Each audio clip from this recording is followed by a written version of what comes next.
So YouTube, Dave here, and welcome to the end of the fifth day with my iPhone 5 challenge. The reason I didn't do a day 3 and a day 4 because well laziness is the thing, and I didn't really have much to say honestly because I guess the first 2 days kind of summed up how I felt. So I decided to call it quits because I really can't handle this phone anymore. It's not that it's a bad phone. Honestly, it's a good phone. It's a fast phone. The camera's great. The battery life is fairly well decent. It's just I'm so used to Android that I have so many nitpicks, and the way things work on iOS is a lot different from how things work on Android, and it's something I can't get used to. For example, on Android, it's fairly simple to toggle Wi-Fi. You go to the status bar. Here, let me show you actually. So here's my Nexus 4. Let me lock it. Okay, so I go to my wow. I go my status bar, take 2 fingers, drag down, and I get my little notification things, and press, and then just press the Wi-Fi thing. Easy, simple turn off.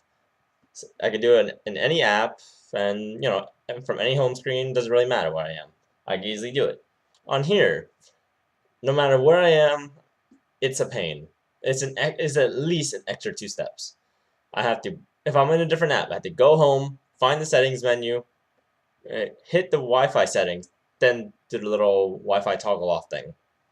Or if I'm already in the home settings, I have to press the settings app and then press the Wi-Fi settings option, then toggle it. It's like a 2 or 3 extra steps on here, while it's like 2 steps on Android. I don't know, it's ironic that I'm saying this, but I feel like things are simpler on Android than it is on iOS. Again, this isn't a complete bash fest on iOS or the iPhone 5. Honestly, it's a great phone. It's fast. Majority of the time, this is speedier than my Nexus 4. Again, this is typically faster. The camera's so much better.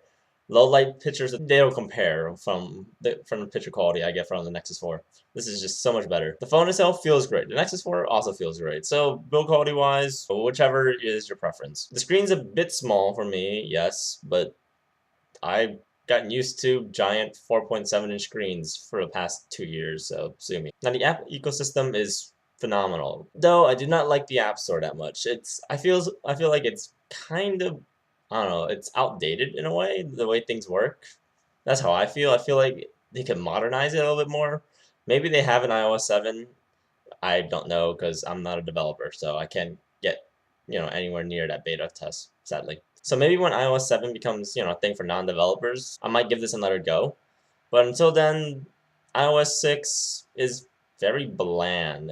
And normal things that seem so much simpler to me on Android feels like a bit of a hassle on iOS, sadly. So I've only lasted 5 days on my supposed week-long challenge, but I tried. I can't help it. I'm just not happy with it. So at this point, I'm really hoping my SIM card adapter comes in tomorrow so I can finally switch back to my Nexus 4 and continue being my little Android fanboy person. Again, I'm not bashing the phone, it's just not what I need. Anyway, that's pretty much from me. Hopefully you guys don't, rage on me too much on the comments below, and I don't know, talk to you guys later. Thanks. Peace.